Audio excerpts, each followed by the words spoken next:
Asal-usul Kebun Raya Bogor dan peran Sir Stamford Raffles. Kebun Raya Bogor, yang terletak di jantung kota Bogor, Jawa Barat, adalah salah satu kebun raya tertua dan terpenting di Indonesia. Dikenal dengan keanekaragaman flora tropisnya, kebun ini bukan hanya sekadar tempat wisata alam, tetapi juga sebuah pusat penelitian botani yang memiliki sejarah panjang. Salah satu tokoh penting dalam sejarah pendirian Kebun Raya Bogor adalah Sir Stamford Raffles, yang pada masa pemerintahannya di Hindia Belanda berperan besar dalam perkembangan kebun ini. Latar belakang pendirian Kebun Raya Bogor. Kebun Raya Bogor didirikan pada tahun 1817, namun sejarahnya dapat ditelusuri lebih jauh ke belakang, ketika wilayah ini masih menjadi bagian dari Hindia Belanda. Pada masa itu, pemerintahan kolonial Belanda sangat tertarik pada pengembangan sumber daya alam Indonesia, terutama untuk tujuan ekonomi dan penelitian ilmiah. Pada awal abad ke-19, pemerintah Belanda mulai fokus pada pengumpulan dan klasifikasi tanaman-tanaman tropis yang dapat memberikan manfaat ekonomi, seperti tanaman obat, komoditas pertanian, dan tanaman hias.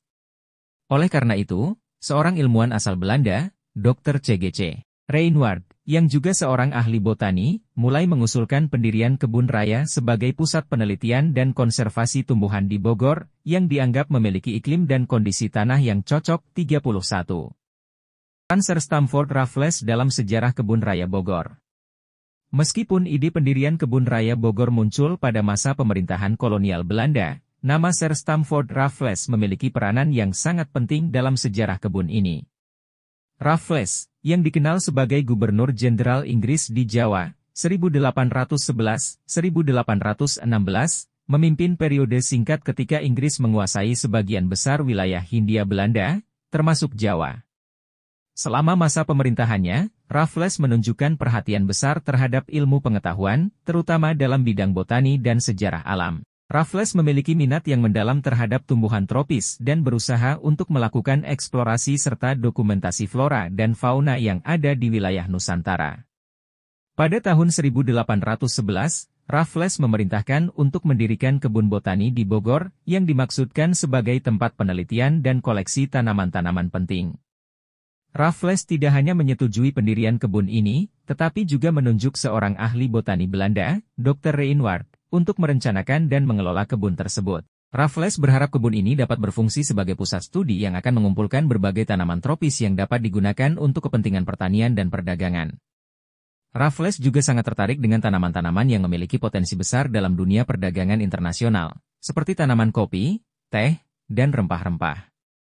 Oleh karena itu, Kebun Raya Bogor juga menjadi tempat eksperimen untuk memperkenalkan tanaman-tanaman baru yang memiliki nilai ekonomi.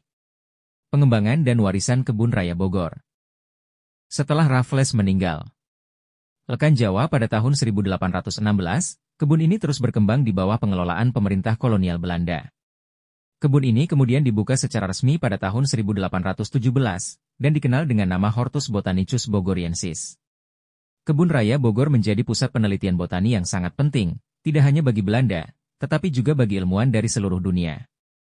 Pada masa penjajahan Belanda, kebun ini menjadi tempat untuk mengoleksi dan mengidentifikasi berbagai spesies tanaman dari seluruh dunia. Kebun ini juga digunakan sebagai tempat eksperimen berbagai jenis tanaman, dengan harapan dapat mendatangkan manfaat ekonomi bagi pemerintahan kolonial.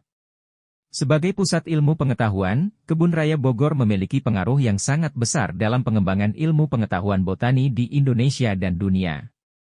Selama berabad-abad, kebun ini terus berkembang dan menjadi rumah bagi lebih dari 15.000 spesies tanaman yang berasal dari berbagai belahan dunia.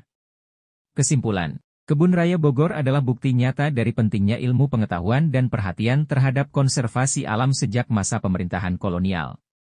Peran Sir Stamford Raffles dalam pendirian kebun ini tidak dapat dipandang sebelah mata, karena ia memainkan peran kunci dalam membentuk dasar-dasar pengembangan kebun yang kini menjadi salah satu pusat botani terbesar dan tertua di dunia tropis.